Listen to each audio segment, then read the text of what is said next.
तो हमें हॉलीडे ज़रूर करनी चाहिए, और बड़ी हॉलीडेज नहीं कर सकते, छोटी हॉलीडेज करनी चाहिए जिसमें आप 4-5 घंटे के लिए दोस्तों के साथ बैठे हैं और गप्पे मारते हैं। इसके अलावा एक चीज़ जिसको हम निगलेक्ट करते हैं और जिसका नबी करीम सल्लल्लाहु अलैहि वसल्लम ने बड़ा कहा है, वो है सिला रहमी।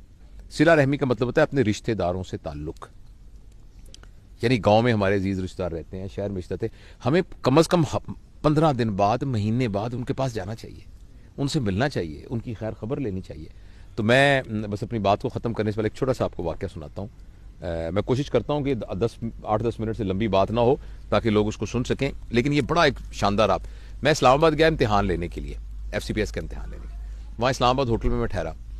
तो जब मैं इस्लामाबाद में ठहरा तो मैं चूँकि वहीं पढ़ा बड़ा हूँ और वहीं सारा, तो मुझे ऐसे ख्याल आया, तो मैंने एक दोस्त को फ़ोन किया, उसका नाम मिराज है, सुन रहा होगा शायद, न्यूरोसर्जन है वो।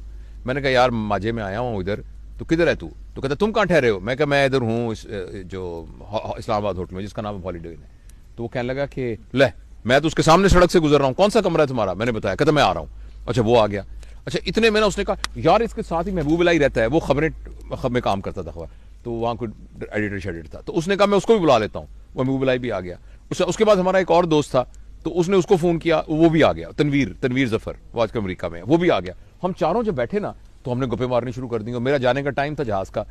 तो अचानक मुझे कहने लगा यार बिल्कुल साथ वाजिद है, ये सारे मेरे स्कूल के क्लास फेलोज थे, एक न्यूरोसर्जन है, एक जर्नलिस्ट है बहुत बड़ा, और जो तीसरा था तनवीर, वो फॉरेन अफेयर्स में काम करता है आजकल न्यूयॉर्क में। तो वाजिद जो हम में से था ना, उसके वालिद साहब थे दर्जी थे, तो उसने वाजिद ने वही वाली काम शुरू कर लिया, और मेलोडी मार्केट के अंदर उसकी कपड़े की बहुत बड़ी दुकान थी, और दुकान के साथ ही उसका टेलरिंग का काम भी था। तो उसने कहा यार मैं वाजिद को पता लगेगा कि तुम आए हो जब, तो बड़ा खुश होगा, तो चलते हैं। तो मैंने कहा चलते। तो मैंने नीचे सामान चेकआउट होने के लिए मैंने कहा साथ ही वॉक करके चलते हैं। हम वॉक करते करते करते वहाँ पहुंचे, तो बड़ी सी दुकान थी, तो वहाँ हम अंदर गए। तो उसने कहा कि एक लड़का निकला, तो मैंने कहा कि बेटा, उसने कहा महबूब अलाई ने, क्योंकि मैं तो बहुत सालों से देखा ही था। तो वो कहने लगा कि वाजिद किधर है वाजिद साहब? तो उसने गौर से देख के कहने लगा आप अंकल कौन है? तो हमने कहा हम वाजिद के क्लास फेलो हैं सारे। कहने लगा अब्बू तो 2 साल हो गए, फौत हो गए।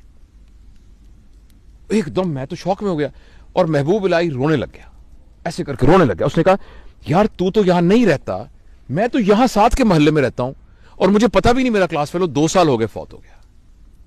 तो एकदम ना फिर मैंने उस बच्चे को गले लगाया, मैंने कहा बेटा तू हमें बिल्कुल नहीं जानता, हम तेरे चाचे हैं हम, और तेरे अब्बा के दोस्त थे। और बड़ा फिर बैठ के हमने फातिहा पढ़ी, और वापसी पे हम सबने ये फैसला किया कि यार जिंदगी का क्या पता है, तो जब तक हम जिंदा हैं हमें अपने दोस्तों से, मिलने वालों से, ताल्लुक वालों से राब्ता नहीं मुनक़ता करना चाहिए, उनको मिलते रहना चाहिए।